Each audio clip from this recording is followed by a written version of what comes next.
बहुत समय पहले की बात है। एक चुड़ैल ने एक गांव पर हमला कर दिया था। तब गांव वालों ने किसी तरह उसे पकड़ लिया था और उसका सर उसके धड़ से अलग कर दिया था और उसके सर को धड़ से अलग अलग दफन कर दिया था। फिर कुछ सालों के बाद एक मजदूर जंगल में खुदाई कर रहा होता है। तभी खुदाई करते करते उसे कुछ बाल दिखाई देते हैं। अरे ई का है, ये बाल किसके हैं? फिर गोपी उन बालों को पकड़कर खींचने लगता है। तभी उसके हाथ में उस चुड़ैल का सर आ जाता है। अरे मर गया रे, ये क्या चीज है? ये तो किसी का सर है। हाय रे, अब क्या करूं? ये तो किसी चुड़ैल का सिर लगता है। हे भगवान, ये मुझसे कितनी बड़ी गलती हो गई। अब क्या करूं? हाँ, एक काम करता हूँ, इसे गांव लेकर चलता हूँ। इसे गांव के सरपंच को सौंप दूंगा, फिर वही फैसला लेंगे कि इसका क्या करना है। फिर घर पहुँचते पहुँचते उसे रात हो जाती है। फिर वह उस सिर को खिड़की के पास रखकर सोने चला। फिर आधी रात होते ही उसमें जान आ जाती है। आखिरकार मैं आजाद हो ही गई। गांव वालों, अब तुमसे बदला लेने का वक्त आ गया है। अजी देखिए ना, साथ वाले कमरे से कैसी अजीब अजीब सी आवाजें आ रही हैं।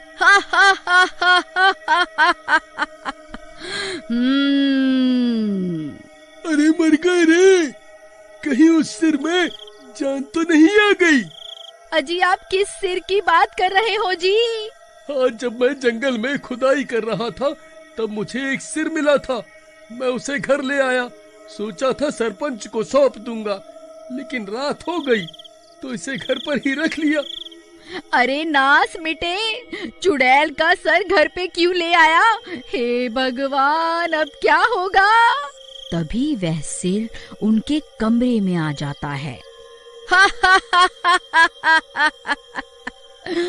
अच्छा, तो तू ही है जिसने मुझे आजाद करवाया है।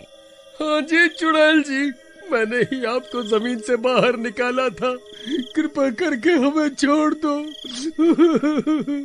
ठीक है, तेरी वजह से ही मैं आजाद हुई हूँ, इसलिए तुझे छोड़ रही हूँ। लेकिन उससे पहले तुझे मेरा एक काम करना होगा। तुझे वापस उसी जगह पर जाकर मेरा धड़ भी खोद कर निकालना होगा। अरे मर गए रे, अब क्या करूं? नहीं नहीं चुड़ैल जी, मैं ऐसा नहीं कर सकता। तो फिर ठीक है, मरने के लिए तैयार हो जा। मैं सबसे पहले तेरी पत्नी का सिर खाऊंगी, फिर इसके धड़ पर अपना सर जोड़ूंगी। अरे मर गई रे। नहीं नहीं चुड़ैल जी, कृपा करके रुक जाओ। अजी जल्दी जंगल जाओ और इस चुड़ैल का धड़ खोद कर इसे दे दो, नहीं तो ये मेरी जान ले लेगी। नहीं नहीं चुड़ैल जी, आप ऐसा मत करिए। मैं अभी आपके साथ चलता हूँ और आपको आपका धड़ ढूंढ कर देता हूँ। फिर वह कटा हुआ सिर और गोपी आधी रात को जंगल की ओर चल देती हैं। फिर उसी जगह पहुंचकर धड़ की तलाश शुरू कर देता है। वह बहुत देर तक खुदाई करता है, फिर उसे वह धड़ भी मिल जाता है। चुड़ैल अपना धड़ देखकर खुश हो जाती है। तभी गोपी वहां से भाग जाता है। फिर वह कटा हुआ सर उस गड्ढे में चला जाता है और देखते ही देखते पूरी की पूरी चुड़ैल गड्ढे से बाहर निकल आती है।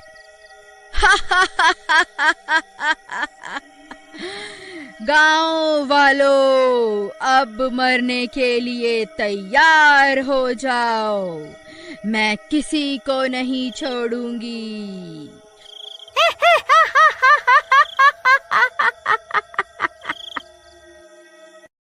फिर गोपी भागता भागता सीधा सरपंच के घर पहुंच जाता है।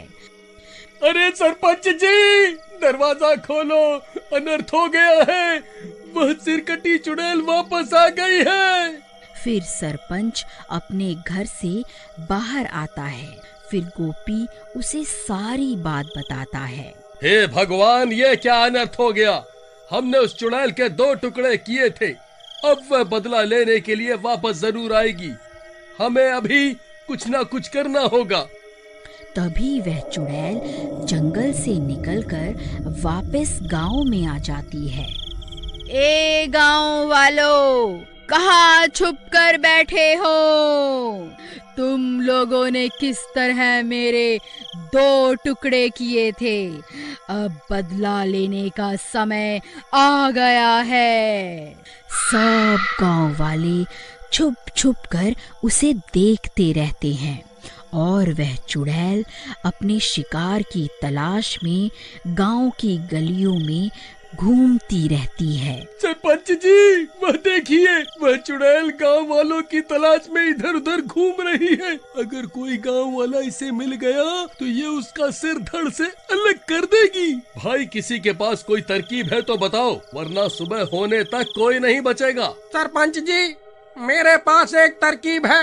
हम इस चुड़ैल को उस पुराने घर में कैद कर सकते हैं। मैं इस चुड़ैल का भोजन बनकर उस घर में जाता हूँ, ये मेरा शिकार करने वहाँ जरूर आएगी।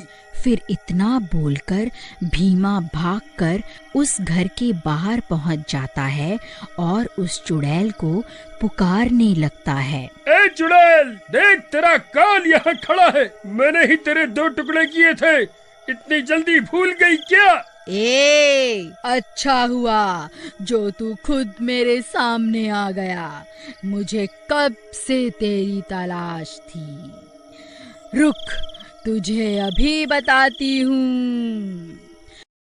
जैसे ही चुड़ैल भीमा की तरफ जाती है, भीमा भागकर घर के अंदर चला जाता है और एक जगह पर जाकर खड़ा हो जाता है। उस घर की छत पर गोपी और शिवा पहले से मौजूद होते हैं। भीमा भाई, तुम घबराओ मत।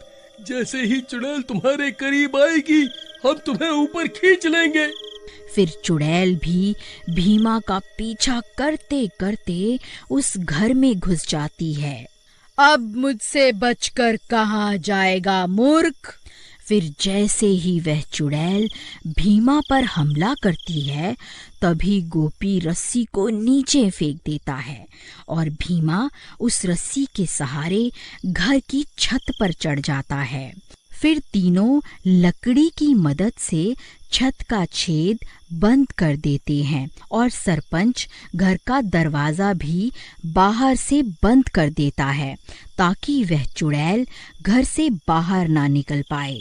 फिर वह चुड़ैल उस घर में कैद हो जाती है। ए मूर्ख गांव वालों, तुम्हें क्या लगता है तुम मुझे इस घर में कैद कर लोगे? भाइयों, मुझे लगता है हम ज्यादा देर तक इस चुड़ैल को कैद नहीं कर पाएंगे।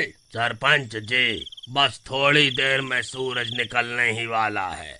हमें थोड़ी देर तक इस चुड़ैल को इसी घर में रोक के रखना होगा। फिर चुड़ैल जोर जोर से दरवाजा पीटने लगती है। तभी दिन हो जाता है और आकाश में सूरज निकल आता है।